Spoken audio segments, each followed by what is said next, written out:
So I'd like to welcome everyone to One Shul. Again, this is Parsha Va'etchanan. We're going to be talking about the mitzvot of Tefillin and Mezuzot. But I'd like to start by dedicating tonight's class to Oisha. This is the greatest name ever. Oisha Moshe ben Gedalia. So that's Oisha Moshe ben Gedalia. So Oisha Moshe ben Gedalia is the Hebrew name of my roommate Dawn's father, who passed away on the 11th of Av, which we are in Eastern time, so that's going to be in about 20 minutes. This is his Yarzeit. So it is in his memory that we recognize this Torah study.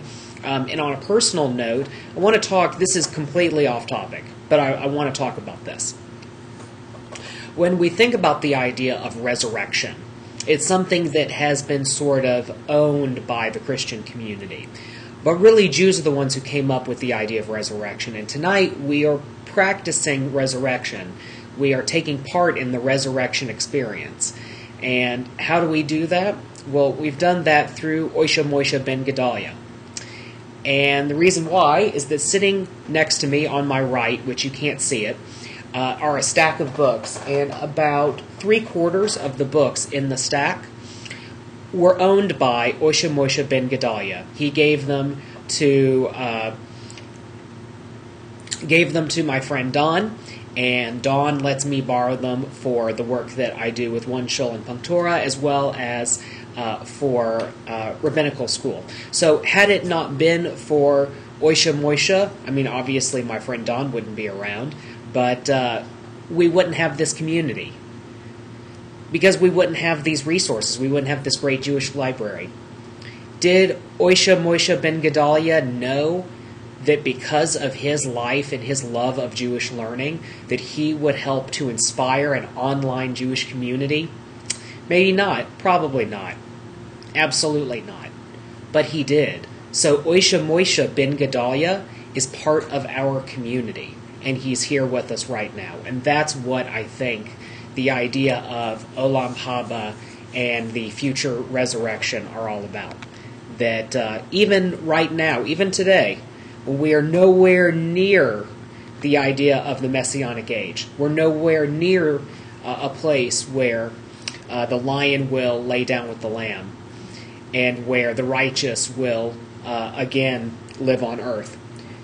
Even with that, even the fact that we are not in the Messianic age, in a way we are, because we have resurrected Oisha Moshe ben Gedalia, and he is a part of our community now and forever. So, pretty cool thing.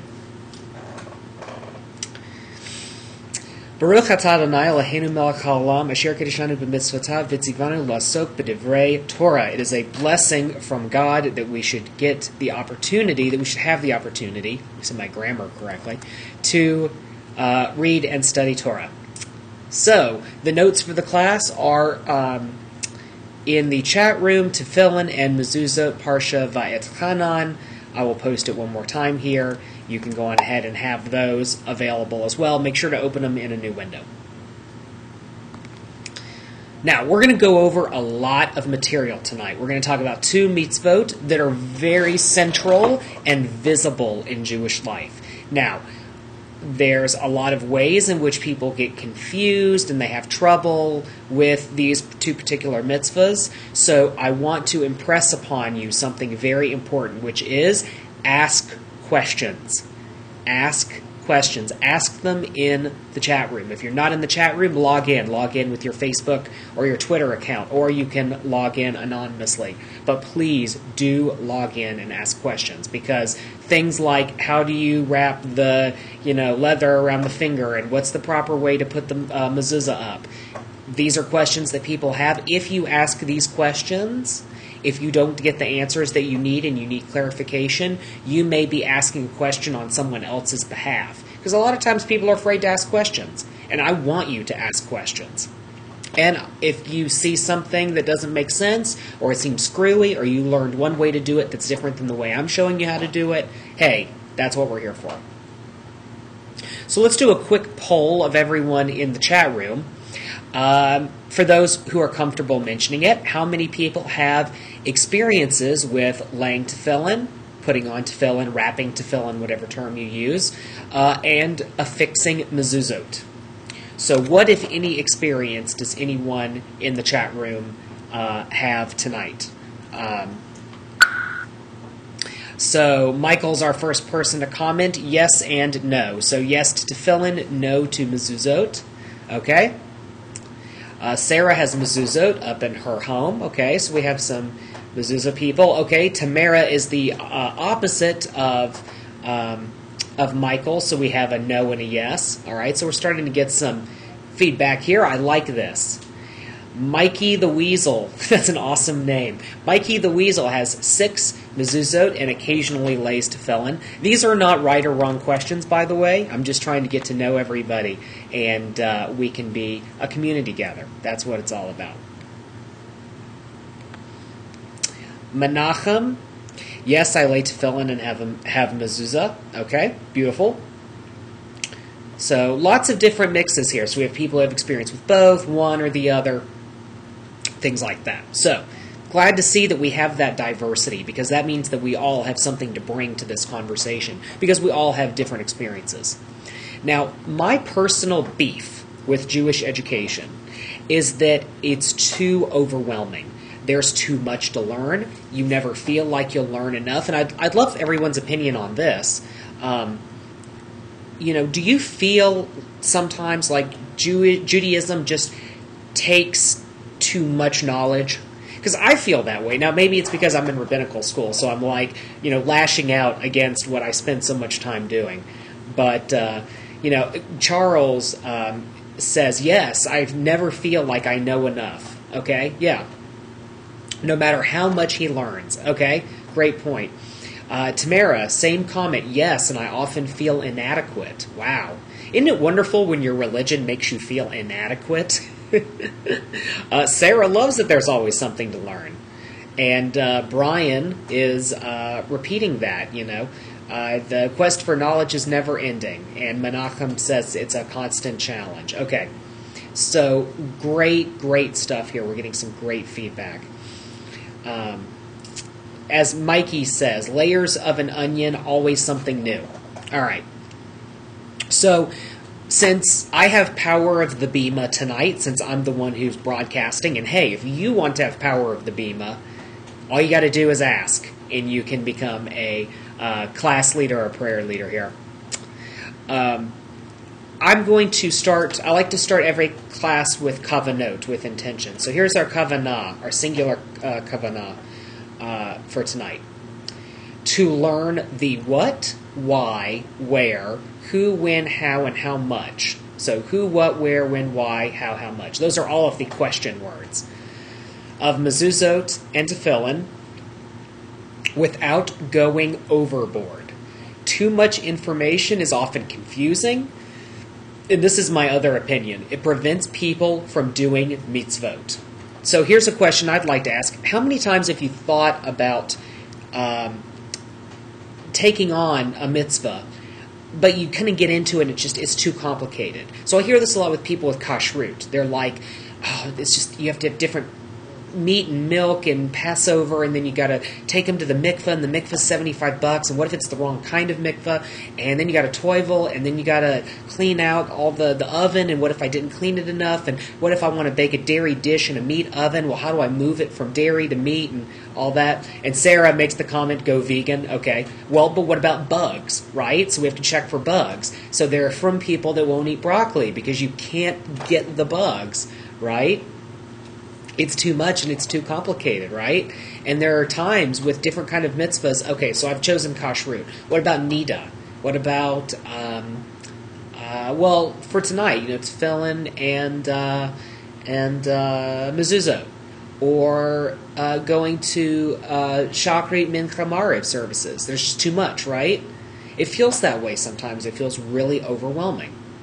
So while I think it's wonderful that we have, and this is kind of like my own sort of, I guess for lack of a word, political statement, I think it's wonderful that we have great, brilliant scholars who can teach you all 800,000 ways of laying tefillin and tell you every single place in the Talmud where it says this, that, and the other, and they can, tell you whether you're leather is halakhically kosher for tefillin, and what the specific time is on Tisha B'Av when you're allowed to lay tefillin, because you don't lay tefillin in the morning on Tisha B'Av, and whatever.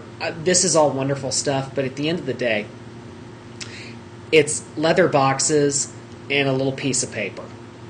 At the end of the day, it's taking some leather and wrapping it around your arm and taking a piece of sticky tape and putting a scroll on your door.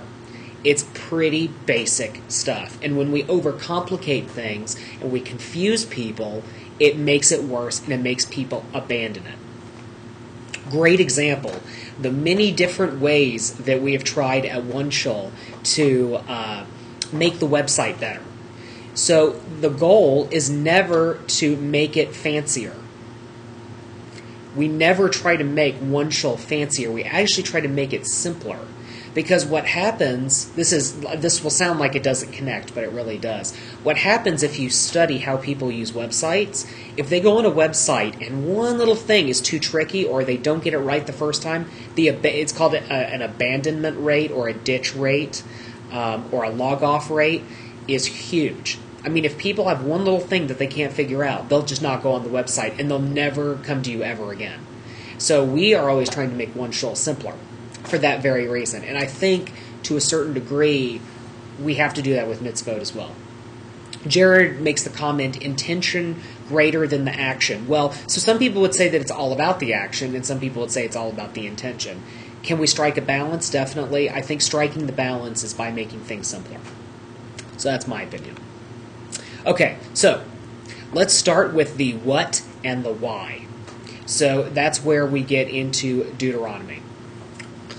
Hear, O Israel, the Lord our God, the Lord is one, and thou shalt love the Lord thy God with all thy heart and all thy soul and all thy might. And these words which I command thee this day shall be upon thy heart, and they shall teach them diligently unto your children, and shall talk of them when you sit in your house, and when you walk by the way, and when you lie down, and when you rise up, and you shall bind them as a sign on your hand, and they shall be for frontlets between your eyes, and you shall write them on your doorposts of your house and upon your gates. Okay, does anyone know what prayer that is? That I just read? I mean, I read it in English. I didn't read it in Hebrew. The Shema, okay? Or if you want to be super technical, Shema and what other part? Does anyone know what the other part is? Ve'ahavta. Yep, got it. Ve'ahavta. So that's what is in this week's Torah portion, V'etchanan. So let's talk about the what. Okay, so the what is Tefillin and Mezuzot. Let's start with Tefillin. Where would the idea of Tefillin come from within this passage? Where would you derive the opinion that we're supposed to take leather boxes and wrap them around our bodies off of something like Shema and Ve'ahavta? Is there a particular line in there that sticks out, that sounds kind of like what it is? Sarah says, you shall bind. Yep, Jared says the binding. Okay, great. Yep, everyone's nailed it. Michael, Charles, you all nailed it. Okay, so that's where the idea comes from. So let's think about it. Let's think about this from the perspective. We just had Tisha B'Av.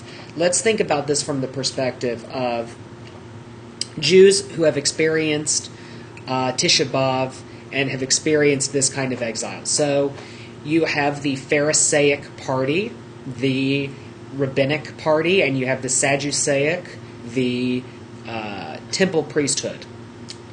And you have further on this idea of Talmud. So this is a huge span of generations. What you really have within the Talmud and where these codifications came from was essentially the first form of Reconstructionism. So it's this idea of we can't reconstruct the temple, so how do we reconstruct Judaism? How do we reconstruct the mitzvahs to where they can work given our particular circumstances?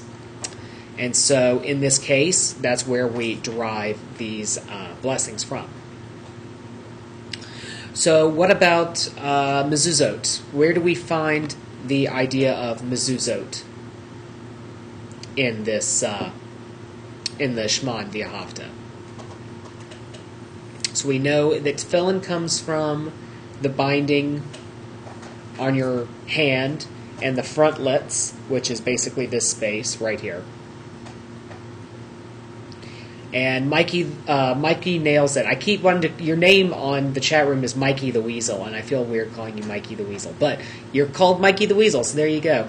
And you should write them upon your doorposts, right, and on your gates. Okay, so that's where that comes from.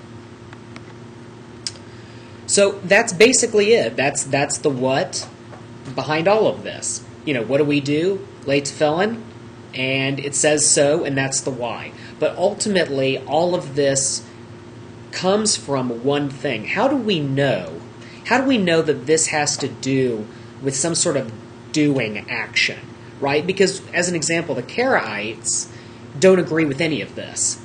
And their argument is, okay, the words shall be upon your heart. Okay, well, they didn't have open heart surgery during this time, so, you know, maybe this is all metaphorical. So why would you put tefillin on your arm and, you know, all of these sorts of things? How do we who do these, for those of us who do these practices, where do we derive the idea that this is actually a physical thing? Does anyone have a sense of where, and we're not talking about anything that's in Talmud or anything like wild, we're only talking about this one text from Deuteronomy. Where do you think we could derive the idea that this is a physical activity as opposed to, you know, something that's more emotional? So this is kind of pushing it a little bit further. So Michael says, as a reminder, okay. But, you know, a reminder could be metaphorical, right? Okay. So, yeah, this is all spiritual stuff, but let's talk Torah law. Okay, so Charles nails it. Thou shalt. Okay? So that's immediately saying that there's some sort of mitzvah that's involved. Okay? And where we get to from there is the thou shalt. So that's verse 5. And then when you see it says on the doorposts and on the gates, the fact that it starts talking about things that are entirely physical. So that's where it's sort of derived from. And there's one other aspect of this, which I'll get to at the end, which is why mourning for tefillin. Why do we do that? Okay. So let's talk about. So we've now gone through the what and the why. So are there any questions on what and why, or can we move forward? Is everyone with me? So what is it? It's tefillin and mezuzot. Why? We know that it's a thou shalt. It's a commandment. The commandments are gates, arm, frontlets. Okay? So we're all set. So of the who, what, where, when, why, and how, you're already a third of the way through it, and it took you 5 minutes. Good stuff, right? See, Judaism isn't hard. You're learning 2 mitzvahs in 5 minutes. Awesome. You're all doing a great job. Okay, so now let's talk about the wear. W-H-E-R-E, not, wear, like wearing clothing. So tefillin go on the weaker arm and between the eyes. Now, they don't go down here. They actually go up here. They go at the hairline. Okay? Does anyone have a sense, maybe culturally, of why that would have been? Why you wouldn't have had it down here? This is some sort of obscure cultural anthropology stuff. If you can figure out, if you know why it wouldn't have been down here, but instead up here.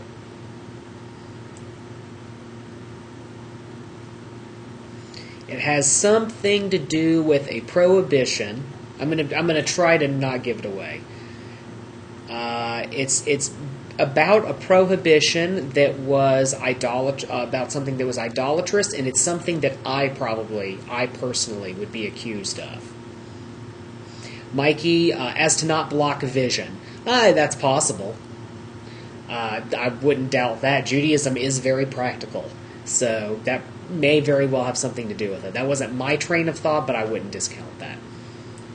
Take a guess. You don't have to be right. Whoever said you can't have an opinion, like, even if you're not right? Like, we're Jewish. Come on. We give our opinion even when we know we're wrong. Like, let's have some opinions in here. Jared's got it. Tattoos. Okay, so here's the deal. The prohibition about cutting. There's a prohibition about cutting right here. Okay? So having a mark right here is, there's a debate basically in, I want to say, Shulchan Aruch, that basically says, okay, if you're making a mark down here, then even if you're doing Tefillin, you're still making a mark. So that's why we put it up here, even though it says between your eyes, which is here. Okay? So it's some kind of funny, interesting stuff, but that's what it's about. Okay, so weaker arm. So if you're a righty, it goes on your left arm. If you're a lefty, it goes on your right arm. Now, probably it was thought back when these ideas were developed that everyone was a righty. Okay? Everything in life was done with the right hand.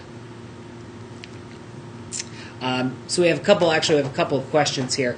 Brian says, so your hair prevents the making of a mark. So the idea was that the mark, if you were going to have a mark, I'll scoot in here so you can see where I'm talking about. Okay, if you were going to have a mark, it would be marking here, because this is sort of the frontlets of the eyes, between your eyes. Okay, so if it's up here, you can't make a mark between your eyes.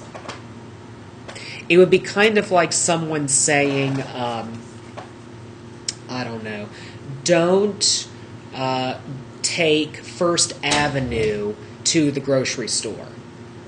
So you don't, or no, even better, don't drive your car down First Avenue to the grocery store.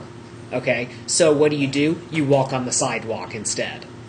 Okay, you still went down First Avenue, but was it First Avenue? Was it the driving? Was it to the grocery store?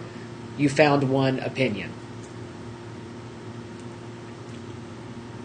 So Menachem says, does that mean no trimming eyebrows in that area? So I've read different halakha on this. Now, granted, I am not a halakhic rock star, but the argument I've heard is that trimming of the eyebrows is a female activity, and that men... Okay, this is like a very, very... I don't want to use the word conservative, because conservative Judaism is a particular movement. This is a very traditional understanding. I would say very, very far traditional understanding that trimming of eyebrows, plucking of eyebrows, things like that would be considered a female activity, which men should not do. Okay, so that's one way of looking at it. And Menachem says, what about old dudes like me? Okay, well, for what it's worth, I pluck the hair between my eyebrows, and listen, there are a lot of Sephardic people that if they did not deal with the Sephardic unibrow, it would just be a shidduch crisis, to say the least. So, you know, that's the way this stuff works. Okay, we had another question. Good, I'm glad we're asking questions about the idea of the mark. So, I'll say this one more time. It's a weird distinction. So, the mark, the idea of causing the mark, which would be considered idolatrous behavior, and again, we're talking a very literal interpretation, is that the mark is what's right here, down here. That this mark here would be Avera. This would be the sin. Up here, it's like it doesn't even count.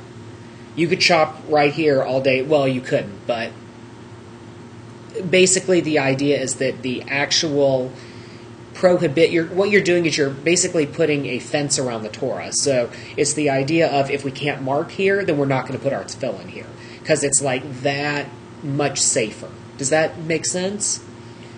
Sometimes these things don't make perfect sense, and that's why I try not to get into these hyper-detailed things, because then people get self-conscious, like, well, what if my tefillin, like, hangs down slightly, or what if it goes in this direction? Oh my gosh, well, what if I'm davening, and I'm, like, really getting into it, and I'm headbanging, and all of a sudden it slips? Have I now committed a sin? Well, I'm just not going to lay tefillin. Like, that's really people's logic. It goes that extreme. So that's why I try to stay away from these types of topics, because it goes too far. And it prevents the ultimate goal, which is that people will lay tefillin. Okay, so, anyway, in ancient cultures, the right hand was what you did everything with. You ate with it, you shook hands with it, it was the hand that you were supposed to use.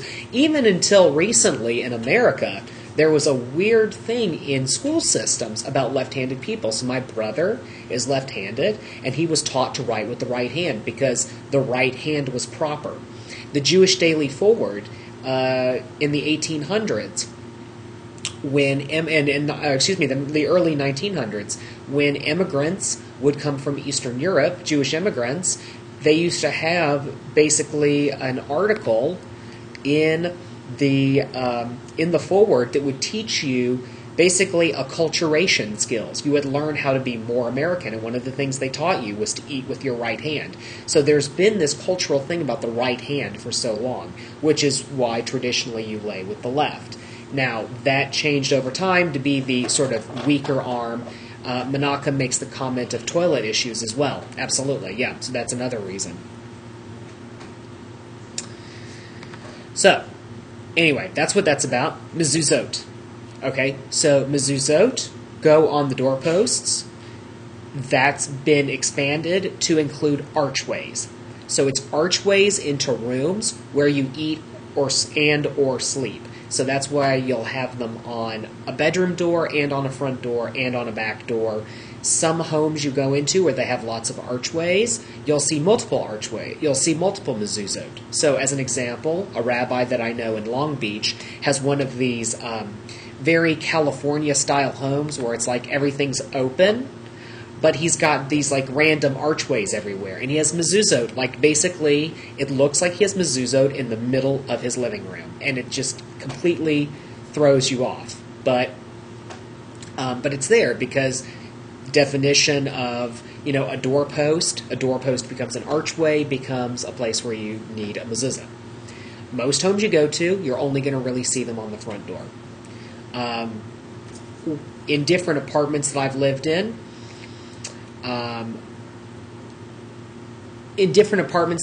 I've had different things. So Sarah asked the question, what about a partial archway? So I had a partial archway in an apartment that I lived in where it was basically a shotgun apartment. So you'd walk in and you had the living room and then you had the kitchen.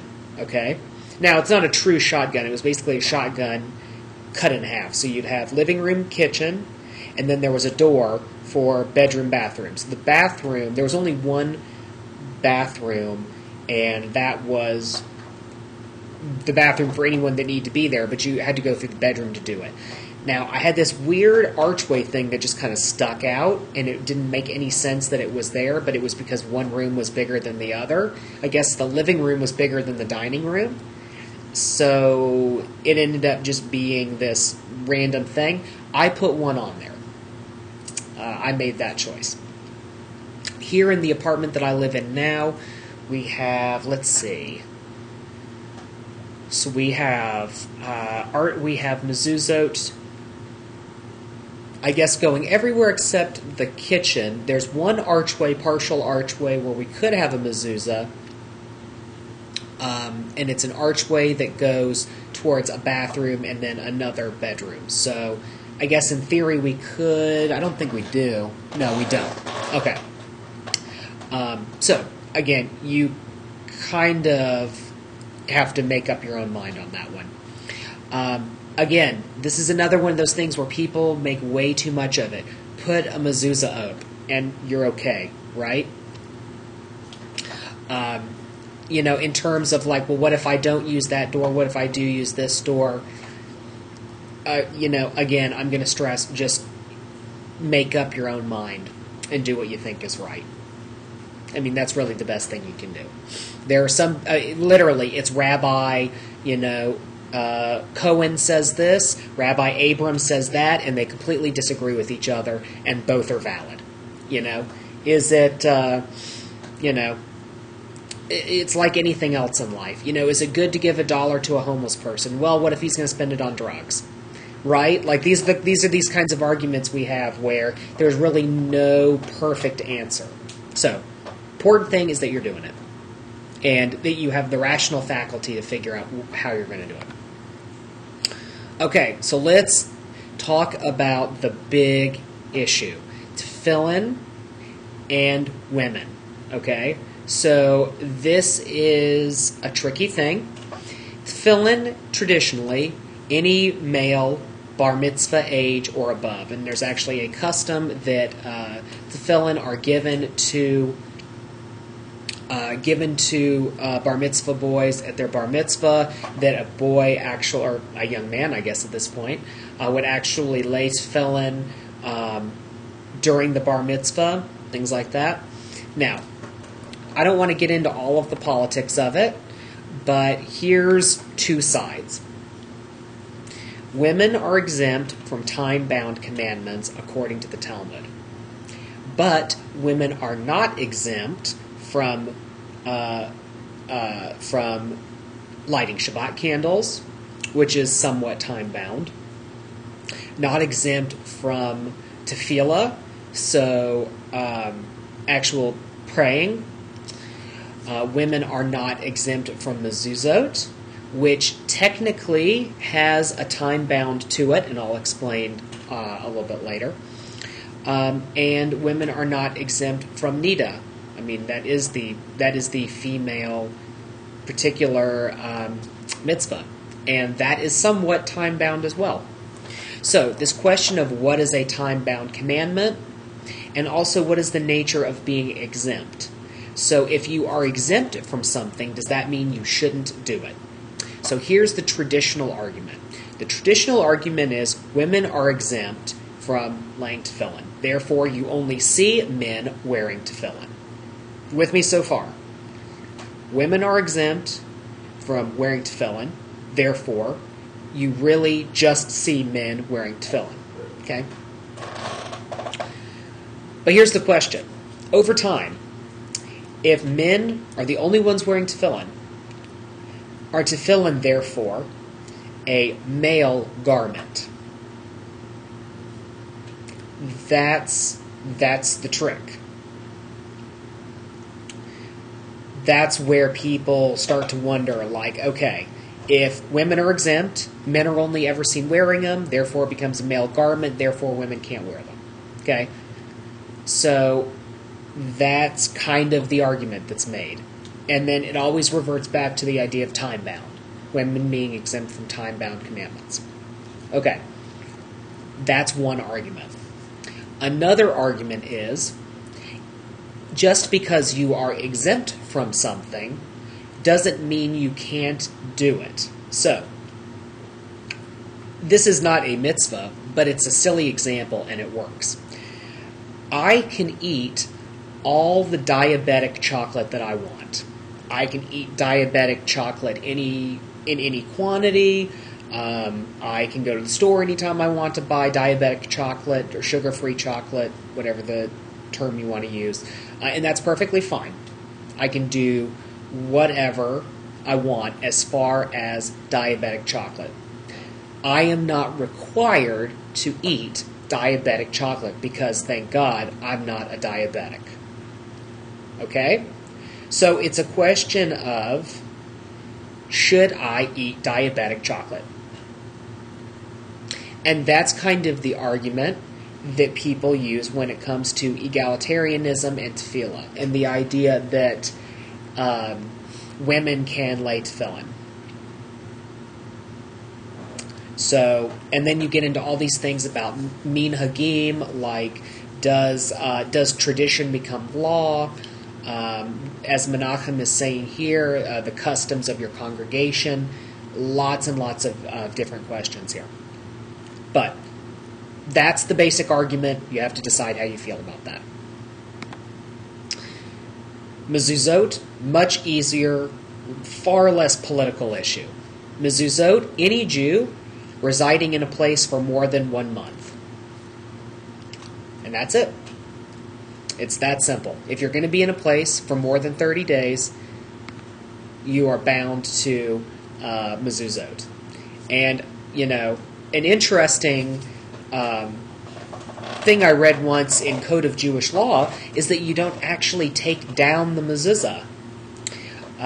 You keep it up for the next Jew who's going to live there. So, an interesting question. How many of us, when we move, we take one down? But, again, it has to deal with the presumption that you're in the shtetl and that, another Jew is going to move into where you live, because why would a non-Jew move into a Jewish residence? Okay? So, there's a whole lot that goes into this culturally. I'll say one more quick thing, because someone makes the idea of what if there's a disagreement about certain things. I know an Orthodox rabbi who says it's okay for women to wear tefillin, and his fellow yeshiva graduates would disagree entirely. So, it just depends on who you are. Okay, so how? So that's the next question. How do you do tefillin? So, I'm actually going to cheat, and I'm going to play you a video. And you can learn how to do it. Good morning, everyone. I just got up, and it's time to get started with the day, so I'm going to show you the quickest way possible to start your day off Jewish. First thing you do, grab one of these little fellas and put it on your head. The next thing is to get a prayer shawl, otherwise known as a talit or talis. You would say the blessing.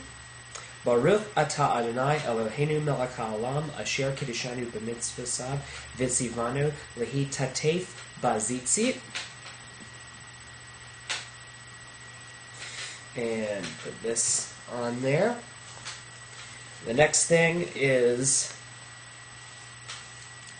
the tefillin. And the first one you need is the arm one, obviously.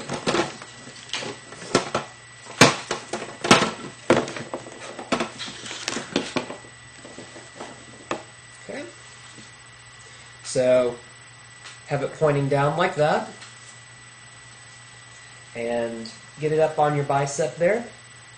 Before you secure it, you would say, Baruch atah Adonai Eloheinu melech haolam asher kiddushanu b'mitzvotav v'tzivanu Haniach Tefillin. And then you wrap it around 3 times right up here. And you make a shin. The little W thing. So that would be, the first one would be 1. And then this would be 2 and 3. Which is what makes that little sort of W looking thing. See that there? Okay. And then we would go to the arm part right there. So 7 times around the weaker arm. 1, 2, 3, 4, 5, 6, and 7. And I always kind of count off a little bit. 1, 2, 3, 4, 5, 6, and 7. Alright, and then with the excess, just kind of wrap around your hand like that. And tuck it in, like that. Next part is this. This is the shell roche. Alright. What you want to do is get it on the hairline. You don't want to get it all the way down here. You want it up there. So grab that, and you might have to mess around with your headpiece a little bit, your yarmulke, or your baseball cap, or whatever. Alright? And then before we have completely secured it, Baruch atah Adonai Eloheinu melech haolam asher kiddushanu b'mitzvotav v'tzivanu al mitzvot tefillin. And you want it down your hairline, you want the box to go straight down there. And it's kind of hard for me to do it like this because I'm looking in the camera, but that's about what you want to do. And then you take these guys right here. You want the black side facing forward. Alright, next thing. Go back to the hand. Uncoil it. Alright, so you're right here. So then, I'm going to take off my wedding ring for this part. You're going to go around this finger, the bad, flipping someone off in traffic finger. Okay? Now, there's a million different ways to do this part. I'm going to show you one way. Here's my hand. You can see it's going through there, and I'm doing this on the left hand there. Okay? So keep this little part in mind, because you're going to make a shin with that. Okay? So then you go up like this, once around that part of the finger, then a second time around that part of the finger, and then the third time around like that. Okay? Now, you have this right now. Okay? Then, go across the palm.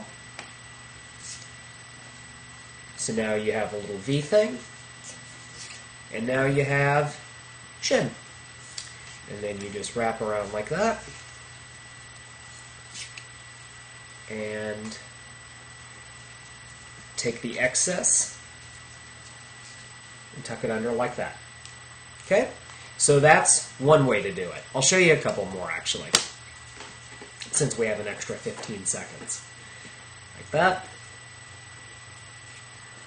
1, 2, and then 3 would be this one, and then making the shin. So you have this kind of guy going right there.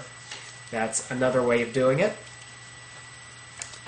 Then another way I've seen done is that you actually start with the tip of the finger, and you go tip, like that, and then bottom, bottom, and then build shin like that. And then, last but not least, another way of doing it is that you have it up like that, and that you wrap 1, 2, 3, and then go across like this. It's another way to do it. Try lots of different ways, see what works for you. When it's time to take it off after you've said your morning blessings, you just do reverse order. So you take off the hand part, then you take off this part, then you take off the arm part,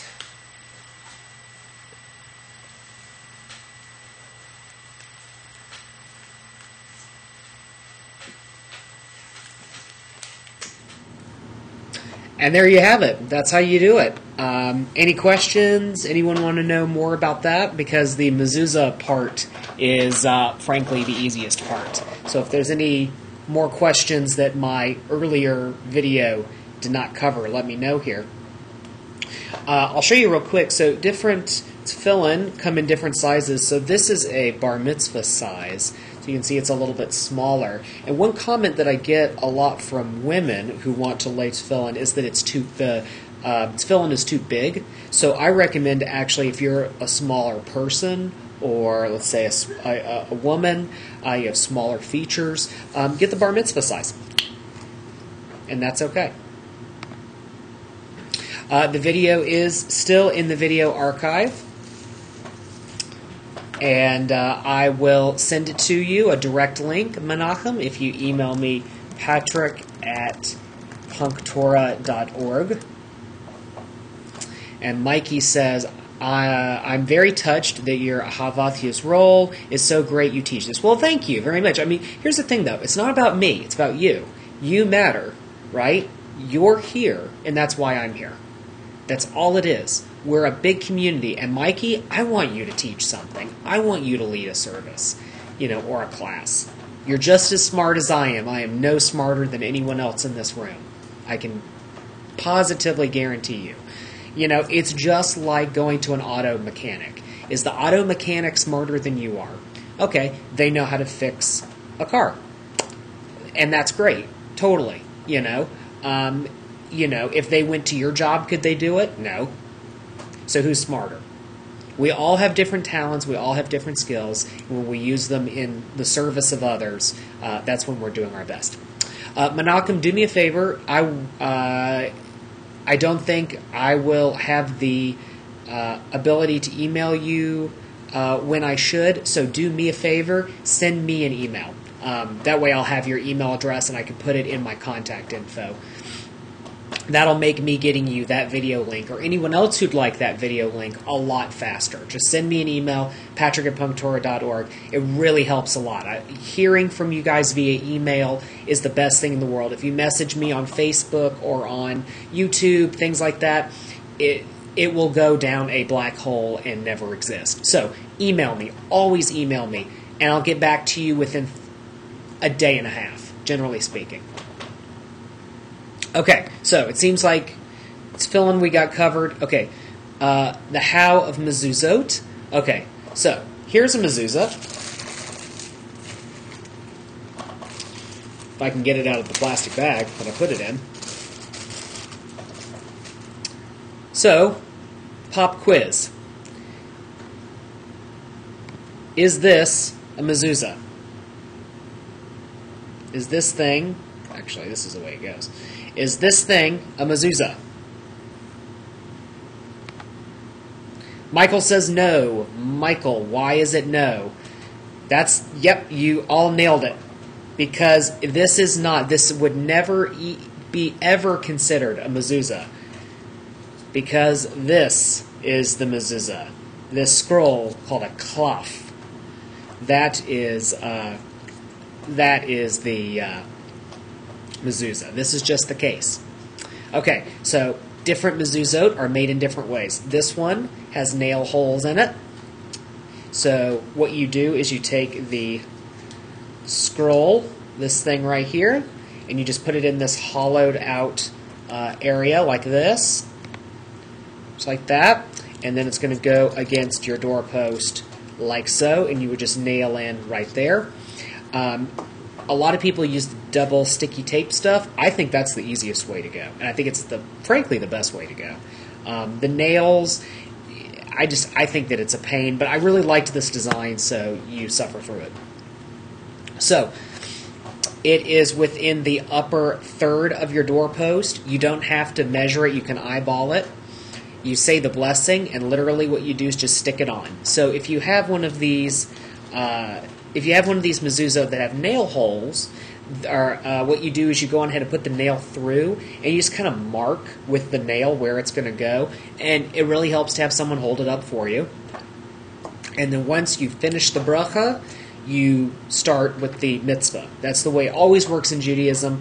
You say the blessing, and then you bang it out. There's one exception, which are Shabbat candles. Mikey brings up a great point, which is that you have to check every once in a while to make sure that the scroll is still kosher. The way you do that is you take the mezuzah case off of the doorpost and you look at it. And if it's not kosher anymore, you can take it to a sofer whose job it is to do that. Their job's to fix it. You can bury the mezuzah and buy a new one. That is also acceptable as well. So, question about wheelchairs. So if you are in a wheelchair, I personally don't see any problem with you putting it where you need to put it. The actual mitzvah is to attach. And so I would definitely, if it was my call, that would be my call. And I think you'd have a hard time finding someone who would say it needs to be higher up. I literally, like, if you can, honestly, Brian, so this would be like an interesting thing. Go find me a rabbi who says it has to be in the upper third in that case. Really, I'd be curious to know if there is someone who feels that way. Because I don't know anyone who would say that. Okay.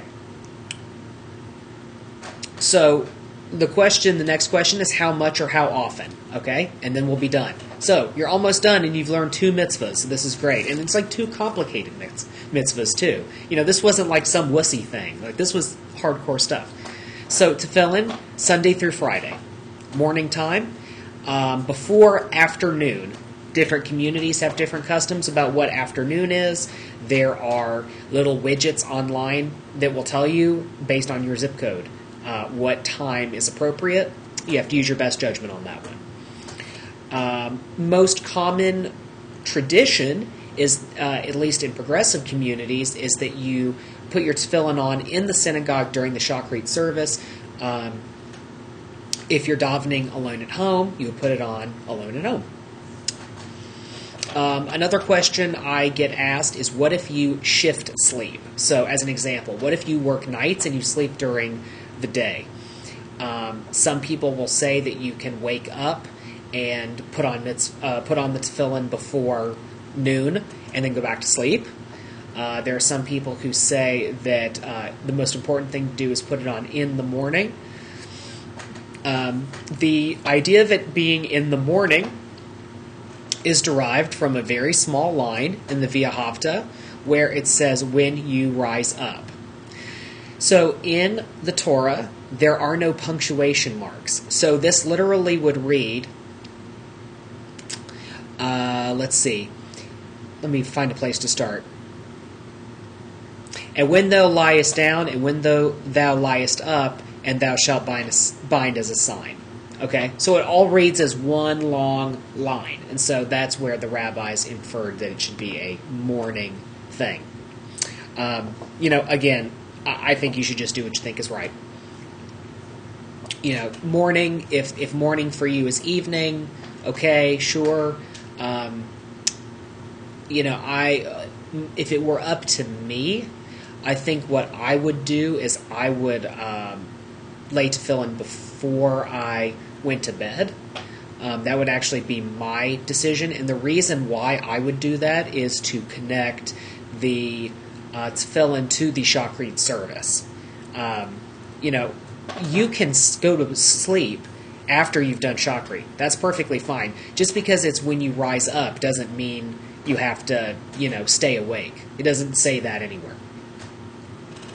So, for me personally, if it were up to me, I would do it in the morning.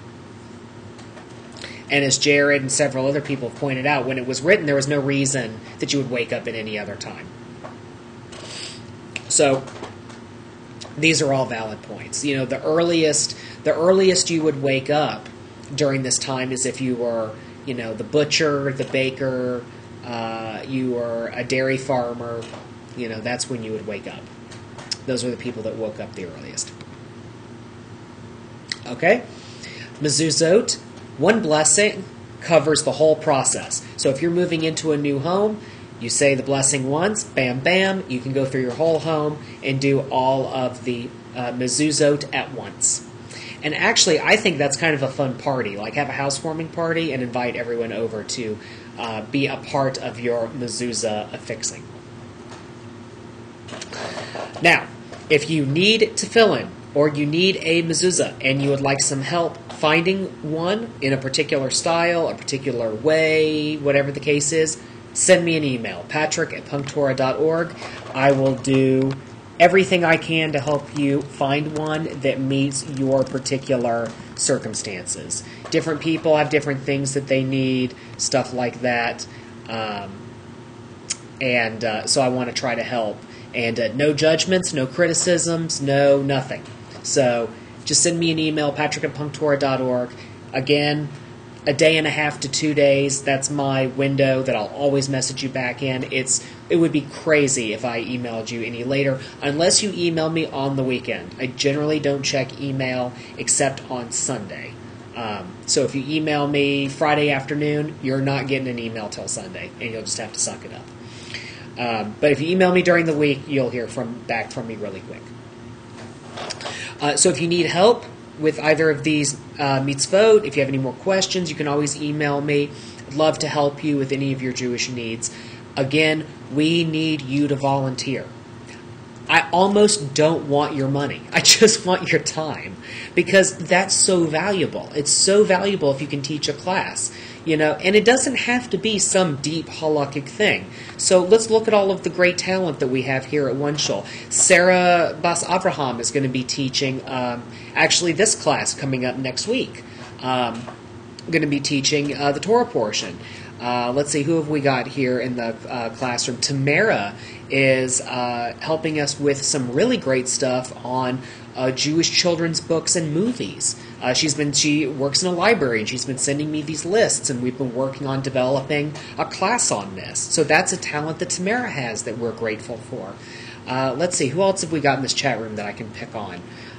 Brian, I'd love to see a class on accessibility issues in the Jewish community. Bring it. I want to see that happen. Who else have we got that I can pick on? Well, that's everyone I'm going to pick on for now. But, so, very, very important that you volunteer. Volunteering to teach a class once a month, this is my ultimate goal. There's a core of about, if you really break down, okay, so there's a certain number of people that go on one shul, and we can measure this with Google. I would argue, though, that there's about 50 people that who come to one shul a lot, who have the time, who can make the time. That's really what it's about. It's not about having the time, it's about making the time, because deciding that this is important, who could teach a class or lead a prayer service once a month. And guess what? If Shachrit for you, if you live in Guam and Shachrit is, 11 o'clock at night for me, great. Lead Shachrit at my 11 p.m. I'd love it. If, you want to lead a Shabbat service, but it has to be Saturday afternoon, great. Beautiful. I'd love that. Bring it. Let's do it. Because every single deed that you do in one shul, you're not just impacting the, 19 people that we had in tonight's class. This will permanently be up on the internet. So thousands of people will benefit from your prayer service or your class. And I hope that whatever you get involved in is something that's deeply personal to you.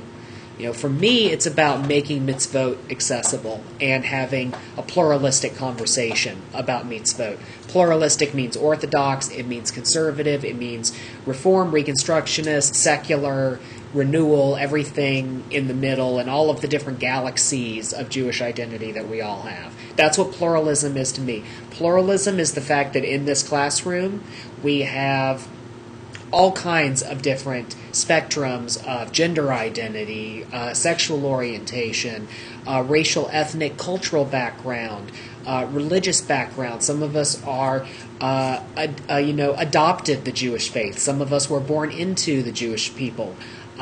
We all come from different places, and we all matter. You matter. That's the most important thing. Of all of the things that we talked about tonight, Tefillin, Mezuzot, forget about it. You matter. That's the most important thing. So, if you do not have the ability to teach class, you must give financially. And if you have the time to teach a class or lead a prayer service, guess what? You must give financially. We have to be able to pay for the live streaming services, so the little video window. We have to pay for the chat room. We have to pay for the cost of the hosting. We have to pay for all of the work that goes into it. And we need your help to do that. We don't get big grants from big, huge organizations, things like that. It's one-on-one. It's $18 donations from people who care. So if you care, if you've enjoyed this, if you feel like this is worthwhile, and you want to invest in this community, as a friend of mine likes to say, vote with your dollars. Vote one shul. And the way you can do that is through PayPal. We have a PayPal button. I'll go ahead and pull it up here. Top of the One Shul website. You can go on ahead and click on that.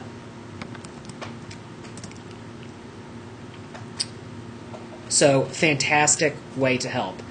If you are the kind of person who wants to get more than just the joy of doing a mitzvah out of giving, we're also having a book drive on the PunkTorah.org website. So you can go on PunkTorah.org. We have a book drive. It's really fun. You can purchase 2 books.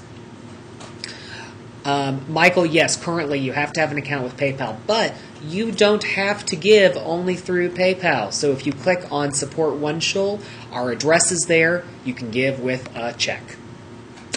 And we have people who give checks all the time. So just send a check. The address is there. If you have any other questions, comments, concerns, no one checks the mail other than me. No one has the right to do anything, so you can trust me. We have several people actually in the community here who give via check. So, again, I want to thank everyone for being here.